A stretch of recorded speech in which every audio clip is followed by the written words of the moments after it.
আমাদেরকে শয়তান একটা প্রবোধ দেয়। এই ভিডিওগুলো আমরা দেখি ফেসবুক, ইউটিউব, আর স্কিপ করে চলে যাই, উপরের দিকে টেনে আমরা স্ক্রল করে চলে যাই। শয়তান আমাদেরকে বলে, তোমার কি করার আছে, তুমি একটা সামান্য, একে তো বাংলাদেশ মতো একটা ছোট্ট দুর্বল দেশ, আবার সে দেশের একজন অতি সাধারণ একজন নাগরিক, একজন নগণ্য মানুষ। তুমি এই আন্তর্জাতিক সমস্যার সমাধান করার মতো ক্ষমতা তো তোমার হাতে নাই, তোমার কি করার আছে? সো তুমি একটু আল্লাহর কাছে দোয়া করো, বাস।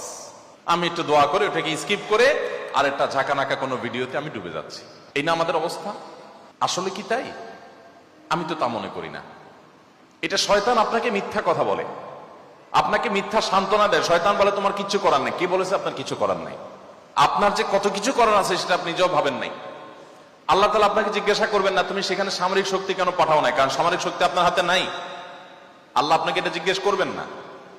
আল্লাহ আপনাকে বলবেন না তুমি মানবিক সহায়তা নিয়ে শত শত হাজার হাজার টন কেন খাবার পাঠাও নাই সেখানে, কারণ এই ক্ষমতা আপনার হাতে নাই। আল্লাহ এটা জিজ্ঞেস করবেন না। আল্লাহ জিজ্ঞাসা করবেন তোমার হাতে একটা ইহুদি পণ্য তোমার বাসায়, তোমার টয়লেটে, তোমার বেডরুমে, তোমার প্রত্যেকটা জায়গা, কখনো সাবানের নামে, কখনো শ্যাম্পুর নামে, কখনো লোশনের নামে, কখনো চকলেটের নামে, কখনো ড্রিঙ্কসের নামে, কখনো রেস্টুরেন্টের ফাস্টফুডের নামে, তোমার বাসার প্রতিটা কক্ষে কক্ষে, প্রতিটা টয়লেটে তাদের পণ্যগুলো শোভা পেয়েছে। এই পণ্য বেচা টাকা দিয়ে তারা বোমা হামলা করে মানুষ মেরেছে।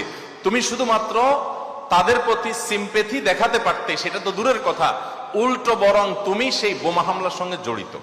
তুমি জেনে হোক আর না জেনে হোক, তুমি বুঝে হোক আর না বুঝে হোক, তুমি কিন্তু সেই বোমা হামলার সাথে জড়িত। প্রতিদিন তুমি চাঁদা দিচ্ছ ফিলিস্তিনের মানুষকে হত্যা করবার জন্য। আল্লাহ এই কথা বলবেন? এই কথা বলার যথেষ্ট সুযোগ আছে। প্রতিদিন আপনি চাঁদা দিচ্ছেন। আমি একটা পেস্ট কিনতেছি না, আমি একটা বোমা হামলার জন্য টাকা ইনভেস্ট করছি বা চাঁদা দিচ্ছি। প্রতিদিন বাংলাদেশের প্রত্যেকটা মানুষের কাছ থেকে, প্রতিটা মানুষের ঘর থেকে ওরা চাঁদা তুলে নিয়ে যাচ্ছে। আপনি মনে করছেন মুদি দোকানে গিয়ে আমি মালামাল কিনে আনছি। আল্লাহর কসম করে বলছি এটা মালামাল কিনা না। এটা আপনি দেখছেন মালামাল কিনা, আমি এটাকে মালামাল কিনা দেখছি না। আপনি দেখছেন আপনি পেপসি বা কোকা কোলা বা সফট ড্রিঙ্কস এদের যেগুলো আছে সেগুলো আপনি ডক করে গিলছেন।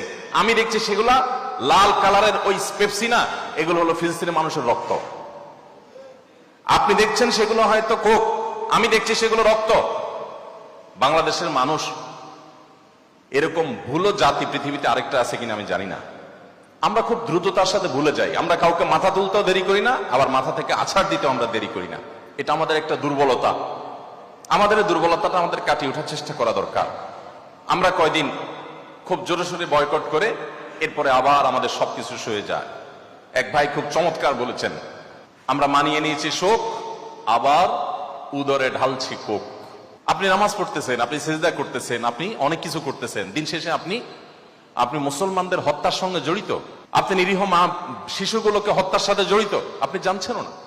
আমরা মুসলমানরা যদি শুধুমাত্র তাদের পণ্যগুলো বয়কটটা যদি যথাযথভাবে করতে পারি, তাহলে তারা অন্তত 50% এমনিতেই সাইজ হয়ে যাবে। আমি তো মনে করি যে এই প্রেক্ষাপটে, এই বাস্তবতায়, ফিলিস্তিনের এই বাস্তবতা অন্তত আপনারা যদি প্রত্যেকে আন্তরিক হন এবং সচেষ্ট হন, তাহলে সেক্ষেত্রে আপনারা বাণিজ্যিকভাবেও লাভবান হতে পারেন, কিন্তু সেটা মূল উদ্দেশ্য থাকবে না। আপনারা মূলত দ্বীনি চেতনা থেকে এই কাজটি করবেন। আল্লাহ তাআলা আমাদের সবাইকে আমাদের যে দায়িত্বটুকু আছে সেই দায়িত্বটুকু আদায় করার তৌফিক দান করেন।